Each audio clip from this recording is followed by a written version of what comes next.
Hey, coming up in just a moment, we are going to have today's Tao Daily Tarot for you, but here's a little heads up as usual. You see your future. You see a positive future. You want some excitement and enthusiasm, and you're ready to take off and run anytime. However, this is not the time. This is the key. Yin energy. Time to turn inward. We're heading to eclipse season. You got to take your time to do this right. I'll have all the details for you, help you out a bit if I can, coming up in a moment. Well, hello and welcome to this edition, the latest edition of the Tao Daily Tarot. Thank you very much for being here. Whether you're a first-timer, new-timer, cross-watcher, makes no difference. You know you are more than welcome. For the first-timers, let me do a little quick review here. What separates this tarot reading from other tarot readings? First of all, it's archetypal. I read the images from the cards, okay? Secondly, I only use generally 8 cards. Sometimes I will add 1 or 2. It depends on the read. But generally 8 cards from 4 different decks because we're talking about the Tao, the path, the most simple direct path. So 8 cards from 4 decks, and I'm reading energies. I am not doing your typical kind of prediction that you would get in a tarot reading. And the reason is this. There are about 8 billion people on the planet. You cannot do a read and cover even a majority of them. But if you're reading the energies, these are the energies that everyone is experiencing right now. And so you take these energies and apply them to your life. It's kind of like a jigsaw puzzle. You actually have the pieces and you can start putting the pieces together. Or another way of looking at it as an energetic weather report. It's telling you whether you're going to have sun today or clouds or rain or snow or whatever, tornadoes, doesn't make any difference. If you know what the weather's like today, you can prepare. That's what this tarot reading is all about. It's an energetic weather report.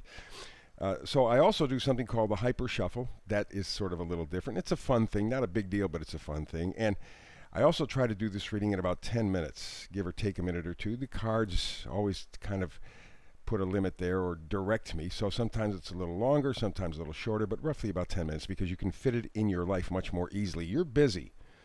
Even in the time of COVID, you are busy. You have things to do, people to see. You got a life.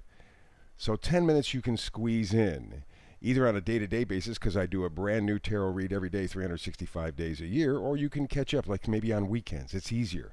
A 10-minute read giving you the energy report. Because the energies, they hang around for a little while and they mix, just like things in your life, right? It's not usually clear-cut at all. So those are some of the things that separate me. Now, a moment ago, I mentioned something called the hyper shuffle. I'm going to show you.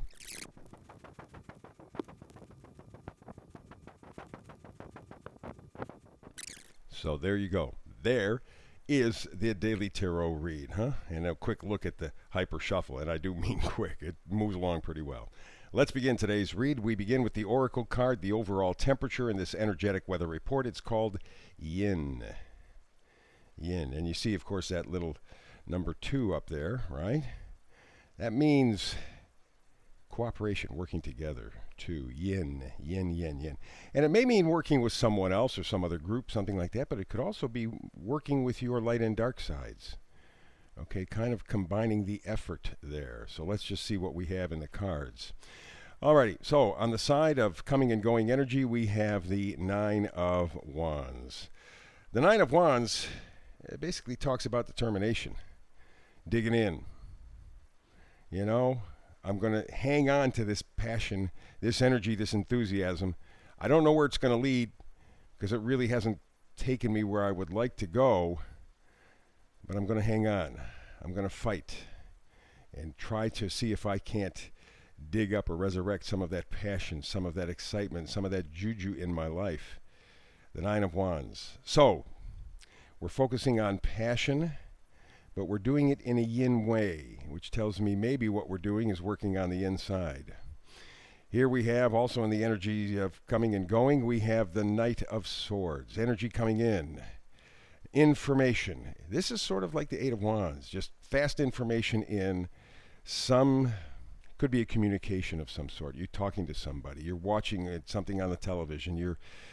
Maybe there's a sign or you see something. It just sparks your your mind, your imagination, and you figure, you know what, I'm going to go for it. I want this enthusiasm in my life.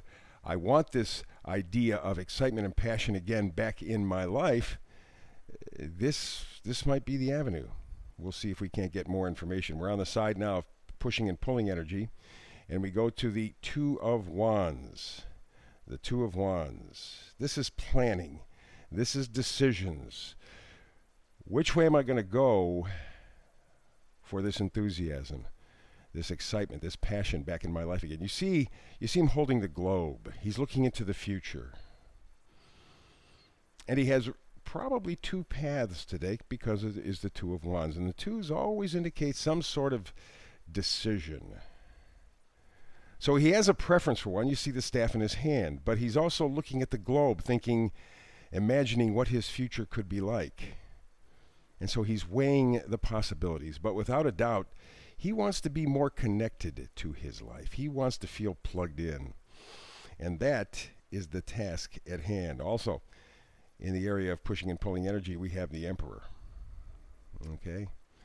This is the daddy, would you call it, of the tarot? Okay, brings order. But it can also bring, if not developed, it can also bring kind of a dictatorship, my way, the highway kind of ideal. Or again, in a benevolent way, it can bring some order out of chaos. And maybe that's what you're trying to do right now. Maybe that's what you're trying to do, is you're trying to bring order out of chaos because, we see that there's a real need for enthusiasm. You're riding with it. You're saying, I haven't gotten there yet. Life is not all that fun for me, but I know I can get there. I know I can get there because what am I doing? I am looking into the future. And in the future I see, I'm doing quite fine. Thank you very much. Okay. Still making choices though, and that's really the deal. And maybe in the end, that's what this yin energy is all about. The two, maybe that's what it's all about. It's taking a look at your options, maybe blending your options, blending your choices or possibilities. And it's not the typical kind of yang energy where you're out there actually physically doing something, but you are more kind of tuning in with what's going on inside of you. And to kind of underline that idea, we got the King of Cups. King of Cups is interesting because the King of Cups, we're talking cups, we're talking love. He is highly developed, a very loving, supportive card. Okay? Definitely. But equally, he can overdo on the emotion stuff. And very often, he may just close right down and you won't get any indication of what's going on inside. So the King of Cups says again that this is what you're going for. You're going for this connection. But you're probably doing some of it underground, so to speak. You're doing it behind the scenes. You're doing it on the inside. You want it. You're willing to work for it. You're committed to it. But you're doing the action on the inside. And with the full moon eclipse coming up at the end of the month and then followed in the middle of June with the solar eclipse, both very, very powerful as we hit the eclipse season, you may find yourself digging deep right now, which is amazing because this has been a year, 2021 is a 5-year anyway, so there's a lot of changes. But this has been a year when you've had to dig deep and, you've thought the process through, you've felt the process through, you feel like you're right on the verge of making a decision, deciding which way am I going to go. But you're not there yet. And that has a tendency of making things quite difficult. You know that you have to perform some magic in your life. Alrighty, the magician.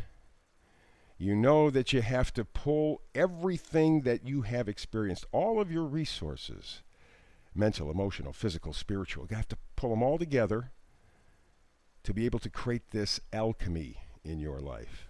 And frankly, you're not that far away. Again, we're heading into eclipse season. Another maybe couple of weeks and we're going to be at the full moon eclipse, and then again, a couple of weeks after that, the solar eclipse. Total transformation. And the eclipses are very powerful. You may not feel them immediately, but you will feel them in the next 6 months when we hit the next eclipse season. Powerful stuff. And you are calling together all of your resources, again, mentally, emotionally, spiritually, physically, to come up with an answer. Because right now, and we have right in the middle here, the vice versa deck, we have the Ten of Cups in reverse. You know what you want. You can see it, you can feel it, you can hear it, you can even taste it. You know you want the Ten of Cups, you want that happily ever after, but right now it's off in the distance. And in fact, in the pre-shuffle, I also came up with the Seven of Cups and also the King of Wands in reverse. It may be that you are confronted with so many possibilities, so many choices, so many options that you're just overwhelmed. Or you're fantasizing and doing nothing about this Ten of Cups in reverse. That's how it's showing up. You want this love in your life. You want this connection in your life. You want this passion in your life. And it has not yet materialized. And that has, as exemplified by the King of Wands in the early mix that I did before we did the tarot reading, those two cards stood out to me. Seven of Cups in reverse and the King of Wands. Tied in with this says you're not there yet. Again, you can feel it, you can taste it, you can sense it. Something that will spark your life, something that will give it meaning, give it purpose. Put that smile back on your face. But right now it's elusive, and I do think that the eclipse season coming up will be dramatic. The full moon lunar eclipse is in Sagittarius. The solar eclipse will be in Gemini. And wherever you find Sagittarius and Gemini in your chart, that will give you a pretty good clue in terms of what areas will be activated. But we're heading into an extremely powerful time. And I think more than anything else, that may be what you're feeling. And that sense may be a little bit overwhelming. Alrighty, that's the reading for today. Thank you very much for being here. Please like, subscribe, and share. Thank you very much in advance for that. Additionally, I have a brand new reading for you tomorrow. I have a brand new reading every day, 365 days. I hope you and I can do this again tomorrow. If not, you know where to find me, that's for sure. And between now and the next time you and I have a chance to talk tarot together, the energies, the energetic weather report, I have one major wish for you. Constant blessings.